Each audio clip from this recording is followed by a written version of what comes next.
शांति। माँ तो माँ होती है, माँ से बढ़कर कोई और नहीं। माँ की ममता का इस जग में दे सकता कोई मोल नहीं। दुनिया में हर चीज का हिसाब किताब रखा जाता है, लेकिन माँ से सब कुछ बेहिसाब मिलता है। माँ अपने दिए दूध का, गोद में पालने का, संतान के प्रति की गई त्याग और सेवा का कभी भी हिसाब नहीं रखती और ना ही संतान उस हिसाब को बराबर करने की सोचती।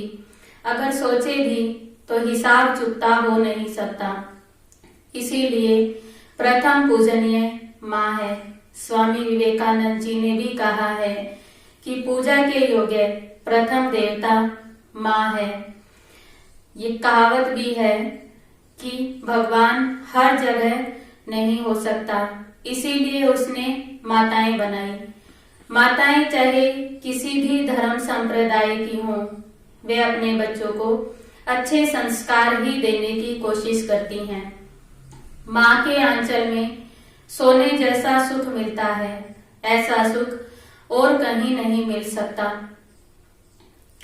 चाहे कोई कितना भी बड़ा हो, कितने भी बड़े पद पर आसीन हो, लेकिन माँ के लिए वो हमेशा बच्चा ही होता है।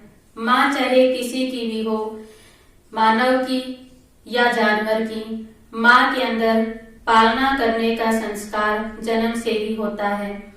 जानवर भी अपने बच्चे का पेट भरते हैं, प्यार और पालना देते हैं, लेकिन उनके अंदर सोचने की, बोलने की शक्ति नहीं है, इसलिए वे अपने बच्चों में संस्कार नहीं दे सकते।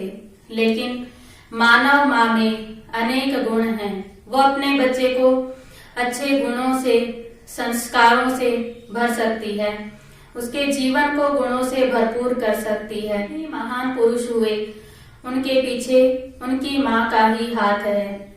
माँ वो बैंक है जिसमें आप अपनी दुख चिंताएं जमा करके उस पर से खुशियों व सुख का ब्याज कमा सकते हैं। माँ वो सहेली है जो आपकी पर्सनल बातों को जानते हुए भी उन्हें गुप्त रख के आपको श्रेष्ठ शिक्षा देती है। माँ वो वकील है जो आपकी गलती को समझकर आपके पिता से आपकी तरफदारी कर बात को समाप्त करती है। माँ वो पुजारिन है जो हमेशा ईश्वर से आपके सुख और स्वास्थ्य की कामना करती है, इसीलिए माँ वंदनीय है। लेकिन आज इस घोर कलयुग में ऐसी वंदनीय और पूजनीय माँ का अपमान और तिरस्कार हो रहा है, इसीलिए मातृ दिवस मनाने की जरूरत पड़ी। एक बार एक माँ बाप ने अपने बेटे को पत्र लिखा, हमें बूढ़ी और लाचार अवस्था में देखो तो धैर्य रखना, क्रोध नहीं करना। जब हम कोई बात भूल जाएं तो अपने बचपन को याद रखना और हमारे ऊपर क्रोध नहीं करना। जब हम चल ना पाए तो अपने बचपन का पहला कदम याद रखना और हमारा सहारा बनना।